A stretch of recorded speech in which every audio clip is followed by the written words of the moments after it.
Hello and welcome to the Intel Brief. Today is Wednesday, the 1st of April. I'm your host, Daniel, and today we're going to talk about Trump has said the US will leave Iran within 2 to 3 weeks. Rubio has said that the US will re-examine their relationship with NATO after the Iran conflict, and at least 25 sanctioned Russian ships have passed through UK waters after they threatened to board them. So firstly, US President Donald Trump has said that he will be done with the war in Iran, maybe within 2 weeks and maybe a couple of days longer to do the job, but we want to knock out every single thing they have. Despite repeatedly listing 4 or 5 objectives for the war, Trump has said he has one goal: they will have no nuclear weapons, and that the goal has been obtained. He did not explain how he felt the goal had been reached. He added that the US may strike a deal with Iran before the next few weeks are up, but if not, we will hit some bridges. Got a good couple of nice bridges in mind, but if they come to the table, that'll be good, he said in the statement. Trump also said that Washington will have nothing to do with reopening the Strait of Hormuz. His comments come after he criticized US allies for not doing more to help secure the shipping strait. So what? I mean, firstly, the tricky thing about a conflict is that your enemy also has a say in when it ends too, and it doesn't seem like Iran are too keen to come to the table at the moment. I think it is likely it could end within that time frame, though, if they do not invade. But if they do, I think that's unlikely. If they do invade, I think it's likely they're going to get dragged into a much longer conflict as casualties mount and pressure grows to completely obliterate the regime and ensure they do not come back. Yeah. But regarding his comments about the Straits of Hormuz, this isn't about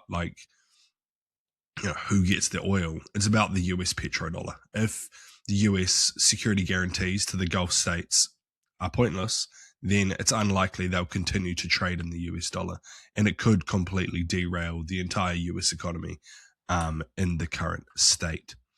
So yeah, it'll be interesting to see what happens if he basically just walks away from that. And next, the US Secretary of State Marco Rubio said that Washington is going to have to re-examine its relationship with NATO once the war has ended. In an interview with Fox News, he said, "I think there's no doubt, unfortunately, after this conflict has concluded, we're going to have to re-examine that relationship. We're going to have to re-examine the value of NATO in that alliance for our country." He added that it would ultimately be a decision for President Donald Trump to make. The top US diplomat said that he had been one of the strongest defenders of NATO while he was in the US Senate because he found great value in it. So what? I think it's just mental.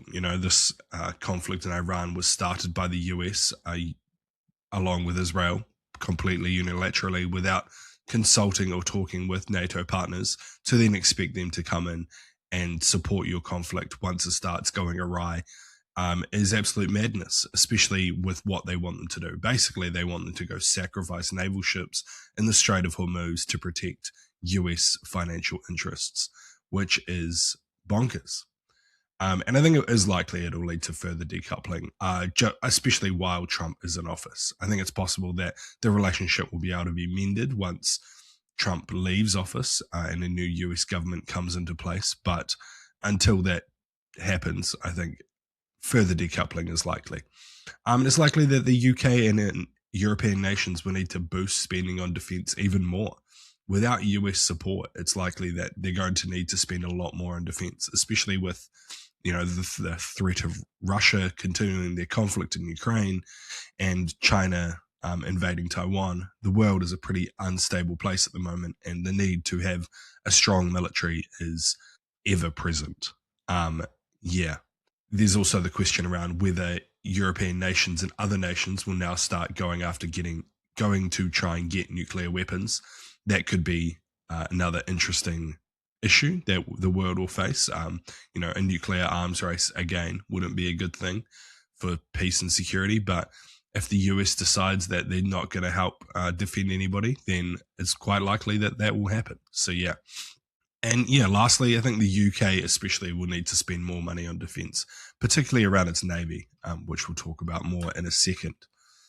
And lastly, more than 24 ships sanctioned for being part of Russia's so-called shadow fleet have passed through UK waters since Prime Minister Keir Starmer's last week authorised the military to detain vessels used by Moscow to export oil. The figures are based on ship tracking data, which Reuters show that oil tankers sanctioned by Britain are continuing to travel along East England's southern coast in the same numbers as they had before the announcement. This is basically a follow-on point about how much the UK needs to sort its shit out when it comes to naval power, as it's likely they don't have the capabilities to currently go and detain these vessels. It's likely that they're going to need a much bigger navy if they hope to maintain the levels of influence they have in the past. But yeah, I think it's unlikely that they're going to do this, and I think it's likely they're going to lose more influence globally and become a much smaller player in international relations. Anyway, that's been the Intel Brief. I've been your host, Daniel, and I'll see you again tomorrow. See you!